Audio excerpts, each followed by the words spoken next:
The Supreme Court decision is another issue.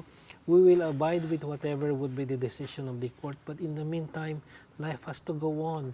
Programs of the government has to go on. So we have to move forward.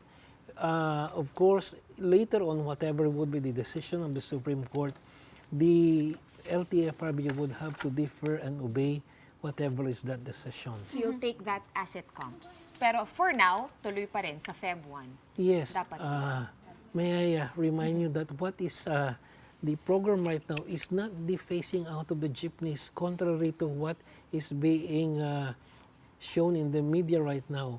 What we intend to achieve right now is just the first phase of the modernization program. What is that? Industry consolidation. We simply require the operators of the jeepneys to form themselves into a corporation or a cooperative, which is the first part of the program. Hanggang doon lang po tayo muna. The fleet modernization, which they are saying, would come probably 30 months from now pa. So malayong-malayo pa po tayo doon sa mga kinatatakutan nila na mawawala daw yung mga jeepneys sa daan, yung mga lumang It jeepneys. seems this is a lack of understanding, Chairman. And we know, we've had your spokesperson, Celine Pialago here. She explained it very well. Yung basa ko dun sa buong thing, parang sort of along the way, may nalolost in translation pagdating dun sa mga drivers natin. Ano po yung nagyayari dun? Yes, una-una. Why is the message not getting across? The message here is that for us to move forward, we need to modernize our transport system, the road transport system especially. So what are the steps then? This is a long project that cannot be done overnight. So we start first by asking the operators and the jeepney drivers to come together, consolidate themselves either as a cooperative or as a corporation. Like for example, the route of Spania. We ask together all those flying that route to come together, talk together, and come up with a common plan whereby only 1, 2, or at the most 3 cooperatives will be flying that route. Yun nga po. Yun lang muna. Pero sa Feb 1 kasi yung takot. Right. Chairman, anong mangyayari sa mga drivers come Feb 1 na hindi po Pasahero. nakapag-consolidate? There will be apprehensions. So meron po bang pagkumpiska ng lisensya, penalties, ano pong mangyayari? Okay, may I answer in a different aspect? In Metro Manila, based on the records of LTO and LTFRB, of the 22,000 operators, there were about 21,000 plus that consolidated. So that is about 97%. There are only about 600 jeepney operators who opted not to join the consolidation. So we look into the reason why they did not choose to join the consolidation program. Number one is that their jeeps are probably old. And number two is that they opted to go to other forms of business where the government offered them the social component program. Ano po yun? Baking, mechanic, and the other forms of livelihood program which TESDA and DOLE offered. So yun po yung mga dahilan. So what would happen? Yes, there would be apprehension. Perhaps not because of anything else, because if you are not able to consolidate, hindi po kayo makakapagrehistro sa LTO. So yung problema is nasa labas ng Metro Manila mostly. Because kung 97% ang nakapag-consolidate na here, more or less, then it would not, then most of the numbers na hindi consolidated would be outside the NCR. It would be a lot harder and I can imagine more crippling for passengers and commuters. Yeah. Yes, not exactly po, ma'am. Because there are routes na may mga jeepney na nagbibiyahe dyan, may mga taxi, may mga UV, may mga bus.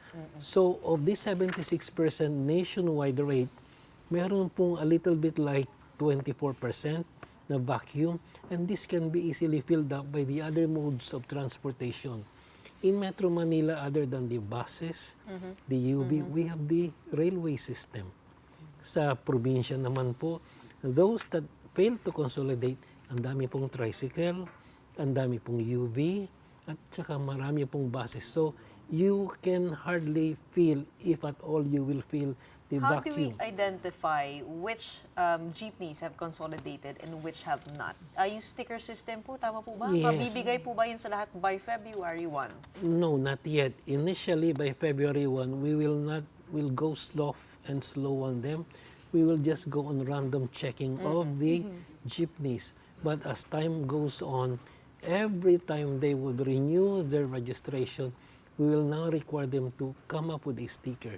What's the timeline on that, Chair? I would A say sticker for their cooperative or a sticker provided by sticker the LTO? provided by LTFRB to at least show that they are consolidated. Timeline would probably be about a year.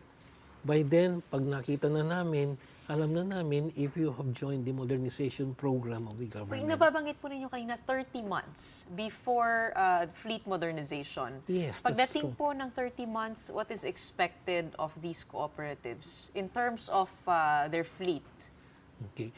After they have merged themselves together into a cooperative or a corporation, they are given a certain latitude of time, 30 months to at least 37 months.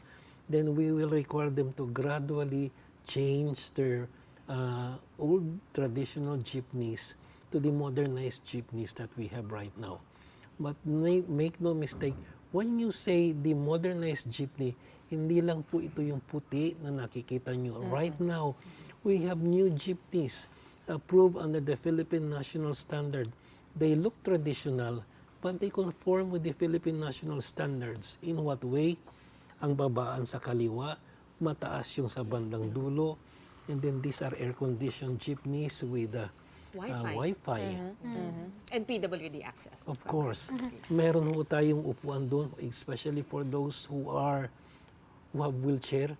There's always one sector there or one area na pwede mo ilagay yung Chair, marami po nagugulat na yung presyo ng Francisco Motors for one, napakamura. They are at 900,000. 985,000. Compared to the 1.6 to 2 million and Yes. more. Why was this option here only this late? I mean, why did it not come at the forefront of the PUV modernization program? I mean, bakit po, kumbaga ito na yung mas viable solution. Yes, let me give you the history. When this was first started in 2017, there were several manufacturers who came in. About 60% or 56% are local, and the rest are foreign manufacturers. Francisco Motor only came in lately. But before they came in, the prices of the jeepneys would range from 1.2 to 2.8, depending upon the type of jeep that you would want to purchase. I think what people want, Chair, is the assurance, no, na walang hocus-pocus nagyayari. Because when you say 985 versus 2.8M, ang laki po, di ba? So, what can you say in terms of assuring the public, assuring our drivers, our operators, our cooperatives, our corporations, Na walang nakikinabang dito. na iba? Ma'am, in the acquisition of the jeepneys, wala hong say ang LTFRB. What we just require you is that your jeepney should conform to the standards set by the Philippine government. Then they are given the wide latitude to select from among the 54 manufacturers. Hopefully, if Francisco Motor comes in, he becomes the 55th manufacturer to come in. Bahala po yung mga officers and the drivers of the cooperative to choose from which among those 54 Pero manufacturers. kasi, iniisip ko lang, Chair, kunwari, may 54 manufacturers ka, pero isa lang yung nagbebenta at 908 at sub 1 million. Di syempre, lahat gusto bumili doon. Baka hindi nila ma-deliver lahat within the 30-month window. Yung demand, no? Oo. Sa dami.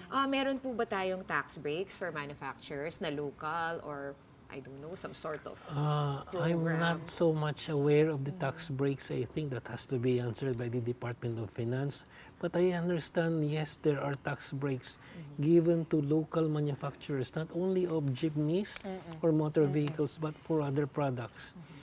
For your fear na baka plug in lahat ito sa isang manufacturer, especially the one with the lowest bid or with the lowest price, I think that doesn't call for an alarm. Pag nakita ng mga ibang manufacturers na nagbagsak ito ng 980,000, definitely by sheer principle of competition, everybody will probably toe down the line and will make their price as near to 980,000.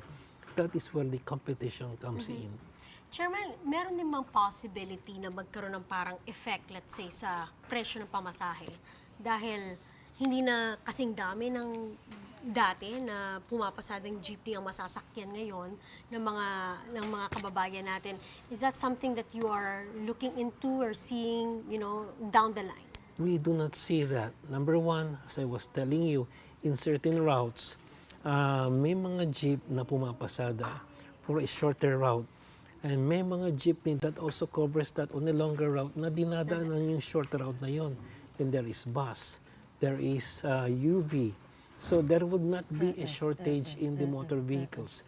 The argument that they were telling us before is that because of the probable increase in the price or the cost of the jeepney, Right. baka tumaas yung And the pamasahe. capitalization and having Yes. to pay off loans and all the systems that they would have to keep in place to run the cooperative. Sinasabi nga po nila, di ba, mga 6 to Operating 7,000. expense, yes. Operating Oo. expenses, the capex. With the, 8 With the 2.8 million jeepney. Pero pag pinababa natin sa 980,000, Mas bababa. syempre Sinabi sa atin bababa yun. di ba, ni Mr. Francisco from Francisco Motors, sabi niya kahit one shift lang daw Okay, mababa.